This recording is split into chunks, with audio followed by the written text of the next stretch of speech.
Hello students. आज हम लोग एक न्यू टॉपिक पढ़ने वाले हैं जो कि आपको कंसंट्रेशन टर्म अगर पढ़ोगे तो कंसंट्रेशन टर्म में आपको नॉर्मलिटी निकालने के लिए आएगा। तो वहाँ पे ये थोड़ा सा यूज आता है। तो हेडिंग क्या है आज का, देखो, एन फैक्टर। इसको एक और नाम से हम लोग जानते हैं। किस नाम से जानते हैं? इसको कहीं कहीं एक्स फैक्टर के नाम से भी जाना जाता है। एक्स फैक्टर बोलो या एन फैक्टर बोलो। अब एन फैक्टर किस किस के लिए हम लोग पढ़ते हैं? एसिड के लिए पढ़ते हैं, बेस के लिए पढ़ते हैं, आयंस के लिए पढ़ते हैं, साल्ट के लिए पढ़ते हैं, या अगर कोई आयनिक कंपाउंड आता है उसके लिए भी पढ़ते हैं। तो चलो उसका कंसेप्ट मैं अभी बताने जा रहा हूँ। ये बहुत आसान टॉपिक है, आपको वन टाइम में समझ में आ जाएगा। इसमें कोई ज्यादा दिमाग लगाना नहीं है।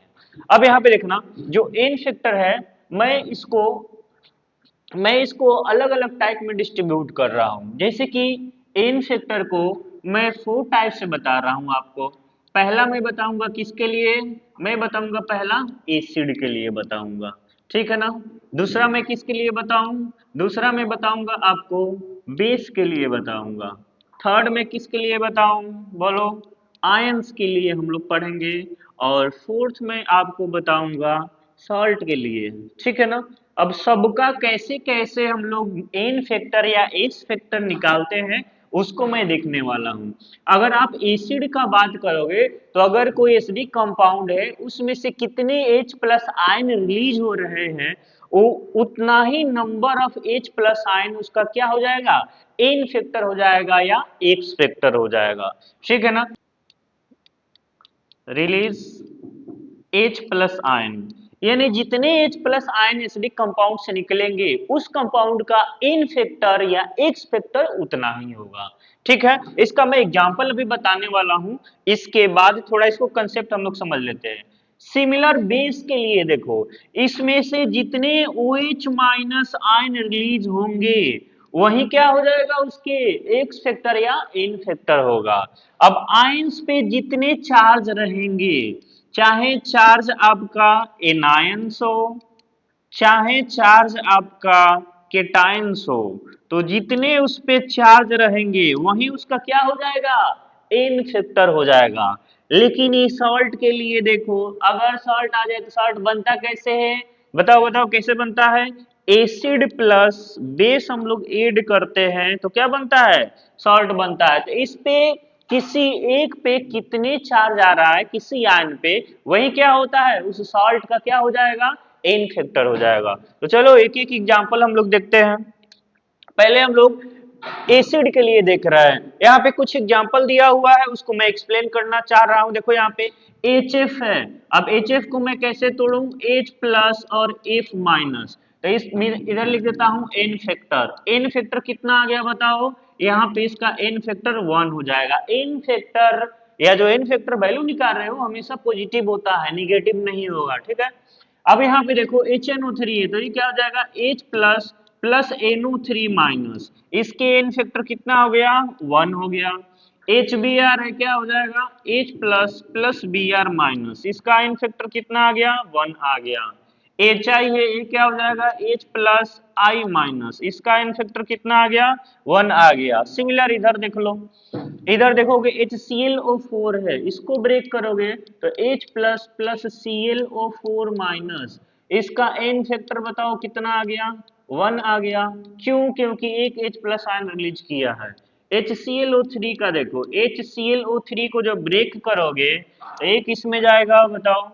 ये जाएगा आपका H plus plus ClO3 minus में जाएगा। इसका भी कितना आ गया? 1। इसको देखो, ए जाएगा 2H plus plus CO3 2 minus में। अब कितने H प्लस आयन रिलीज हो गया? 2। तो इसका एन फैक्टर कितना हो जाएगा? 2। H2SO4 को देखो, इसको कैसे तोड़ेंगे? 2H plus plus SO4 2 minus. इसका कितना आ गया एन फैक्टर? 2 आ गया। चलो कुछ और एग्जांपल देखते हैं इसका एसिड बेस का। Next example. अब इसको यहाँ पे आप जो ए हाइड्रोजन है इसको देखकर आप नहीं बता सकते हो कि कितना इसका एन फैक्टर होगा। तो इसके लिए हम लोग क्या करते हैं? इसके लिए हम लोग को बनाना पड़ता है स्ट्रक्चर। क्यों? क्योंकि ये रेजोनेंस में पार्टिसिपेट करने लगता है। ये क्या हो जाएगा? पी डबल बॉन्ड ओ, और यहाँ पे क्या हो गया? ओ एच, यहाँ पे क्या हो गया? ओ एच, और यहाँ पे क्या हो गया? OH। इसका कुछ स्ट्रक्चर ऐसे बनता है। अब देखो कौन कौन H रिलीज करेगा, ए वाला करेगा, ए वाला करेगा, ए वाला करेगा। तो इसका आपका एन फैक्टर कितना हो जाएगा बताओ, एन फैक्टर इसका आपका 3 हो गया। तो इसको आपको थोड़ा याद करके रखना पड़ेगा। सिमिलर इसका देखो, इसका स्ट्रक्चर बनाओगे तो पहले T P double bond O लगाना पड़ेगा आपको, और एक हो गया OH, दूसरा क्या हो गया OH।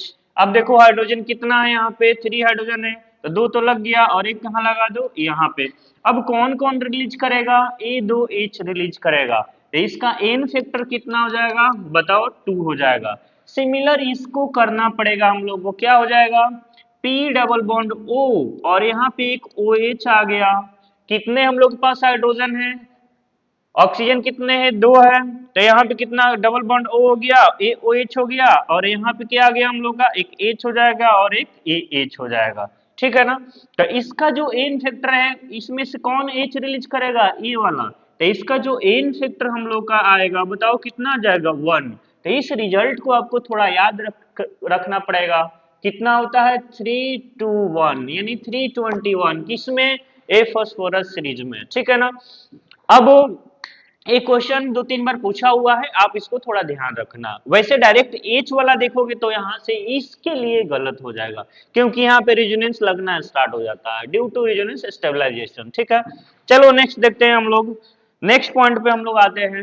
अब देखो बेस के लिए ये तो और आसान है, बहुत ज्यादा आसान है। कैसे, यहाँ पे देखो NaOH है, मैं बेस के लिए क्या बताया था, कितनी OH माइनस आयन रिलीज करता है। तो यहाँ पे देख लो OH के लिए मैं क्या कर दूं, इसको ब्रेक कर दूं, तो Na प्लस प्लस क्या हो जाएगा, OH माइनस हो जाएगा, और एन फैक्टर इसका कितना हो जाएगा बताओ, 1। क्यों, क्योंकि OH माइनस एक रिलीज किया है, जितना OH माइनस रिलीज करेगा उतना ही क्या हो जाएगा, एन फैक्टर हो जाएगा। इसका भी क्या हो जाएगा, K प्लस OH माइनस, इसका भी कितना हो गया, 1। इसका देखो Rb plus plus OH minus, इसका भी कितना हो गया, 1।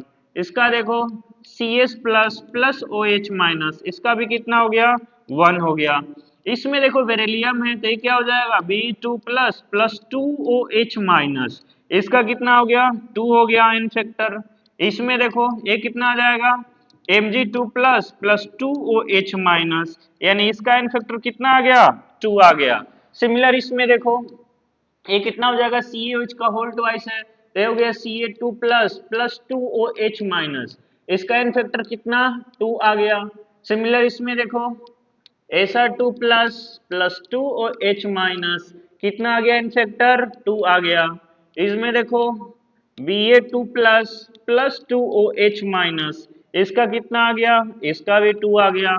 इसमें देखो एल्युमिनियम पे हमेशा +3 चार्ज रहता है, तो इस पे कितना आएगा, ए हो जाएगा Al3 plus plus 3OH minus, इसका एन फैक्टर कितना आ गया, 3। यहाँ पे देखो SiOH का होल 4 का, तो Si4 प्लस प्लस क्या हो जाएगा, 4OH माइनस, इसका एन फैक्टर कितना आ गया हम लोग के पास, 4 आ गया। ठीक है ना। तो इस तरह हम लोग बेस का एन फैक्टर निकालते हैं। नेक्स्ट देखते हैं हम लोग। नेक्स्ट है आयंस के लिए। अब आयंस का और ज्यादा आसान होता है, जितने उस पे चार्ज अवेलेबल होगा, यानी वैलेंसी जितना होगी वही क्या हो जाएगा, उसका एन फैक्टर हो जाएगा। तो यहाँ पे देखो मैं इस ब्लॉक के लिए लिखा हूँ, एक साइड 1 है, एक साइड सेकेंड है, यानी इस ब्लॉक में 2 ग्रुप होते हैं। उसमें कौन कौन एलिमेंट आता है, हाइड्रोजन प्लस क्या हो जाएगा, H plus, lithium plus, sodium plus, potassium, rubidium, उसके बाद क्या आता है सीजियम, उसके बाद क्या आता है फ्रांसियम। सबका एन फैक्टर कितना हो जाएगा बताओ, 1। क्यों, क्योंकि सब पे +1 चार्ज है। इस पे देखो क्या आता है, इसमें बेरिलियम Be2 प्लस, उसके बाद क्या आता है मैग्नीशियम 2 प्लस, उसके बाद कैल्शियम 2 प्लस, उसके बाद क्या हो जाएगा स्ट्रोंशियम 2 प्लस, उसके बाद बेरियम क्या आएगा, बेरियम 2 प्लस, उसके बाद क्या हो जाएगा रेडियम 2 प्लस, और सबका एन फैक्टर कितना आ जाएगा, 2 आ जाएगा। यानी जितने चार्ज होगा उतना ही क्या हो जाएगा, एन फैक्टर हो जाएगा। कुछ डी ब्लॉक एलिमेंट के लिए मैं बताया हूँ, एस्केडियम +1 में है, +2 में है, तो +1 के लिए 1 हो जाएगा, और 2 के लिए कितना हो जाएगा, 2। इसमें +1 से 4 है, तो क्या हो जाएगा, +1 के लिए 1, 2 के लिए 2, और 4 के लिए 4 हो गया। इस पे चार्ज नहीं दिखाते हम लोग, सिर्फ नंबर दिखाते हैं। वेनेडियम का देखो ये कितना हो जाएगा, 1, 2 4। इसका देखो क्रोमियम +1 से लेकर तो कितना हो जाएगा 1 2 3 4 5 6, यानी जिस पे जितना चार्ज है उसका कितना हो जाएगा एन फैक्टर उतना ही हो जाएगा। सिमिलर इसमें 1 to 7 है तो 1 to 7 इसका भी हो जाएगा। ठीक है, चलो नेक्स्ट देखते हैं हम लोग। कुछ इंपॉर्टेंट एग्जांपल लिए हैं एसएन के लिए और SN4 प्लस के लिए। तो पहले वाले का 2 दूसरे वाले का कितना हो जाएगा 4। इसमें पहले वाला का 2 दूसरे वाला का कितना हो जाएगा, इसमें चार्ज नहीं दिखाएंगे हम लोग 4। इसमें देखो कितना हो जाएगा 2 हो जाएगा 4 हो जाएगा 6 हो जाएगा। इसमें कितना हो जाएगा 1 हो जाएगा, इसमें भी 1 हो जाएगा। इसमें कितना हो गया, ए हो गया 2 हो गया 4 हो गया और 6 हो गया। तो इस तरह से हम लोग आयंस का वैलेंस क्या बोलते हैं, इस तरह आयंस का हम लोग एन फैक्टर या एस फैक्टर निकालते हैं। ठीक है, नेक्स्ट देखो, नेक्स्ट सॉल्ट के लिए ये तो और ज्यादा आसान है। मैं बताया था इसको ब्रेक कर लो, किसी एक का चार्ज टोटल देख लो उतना ही इसका एन फैक्टर या एक्स फैक्टर होता है। तो यहाँ पे देखो एन ए प्लस है प्लस सी एल माइनस है, किसी एक का देख लो एन फैक्टर, किसी एक का चार्ज देख लो +1 या -1 दोनों का सेम ही है तो एक कोई ले लो। इसमें देखो यहाँ पे कितना हो जाएगा Mg2 प्लस +2 Cl माइनस, इसका कितना हो गया 2। यहाँ पे Mg पे +2 चार्ज है या एक Cl पे -1 चार्ज है, ऐसे कितने हैं 2 है।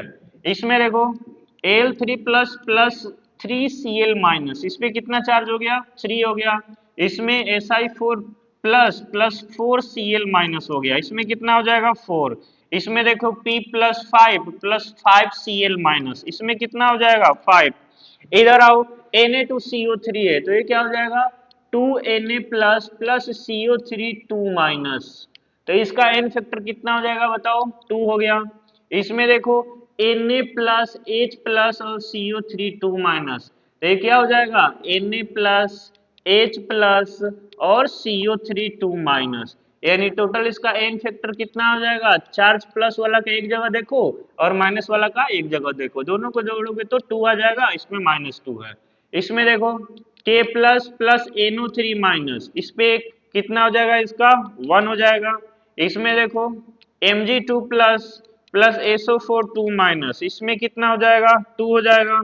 इसमें क्या हो जाएगा Cu2 plus plus SO4 2 minus, इसका कितना हो जाएगा 2 हो जाएगा। इसमें देखो 2Na plus plus SO4 2 minus, इसका कितना हो जाएगा 2 हो जाएगा। इसमें देखो Rb plus plus Cl minus, इसका कितना हो जाएगा 1 हो जाएगा। तो इस तरह से हम लोग वैलेंस फैक्टर या एक्स फैक्टर निकालते हैं और इसका यूज आएगा नॉर्मलिटी फाइंड करने में और इक्विवेलेंट वेट फाइंड करने में, जो मैं इस वीडियो के बाद वो वीडियो बनाकर आपको प्रोवाइड करूंगा। जब तक के लिए जय हिंद।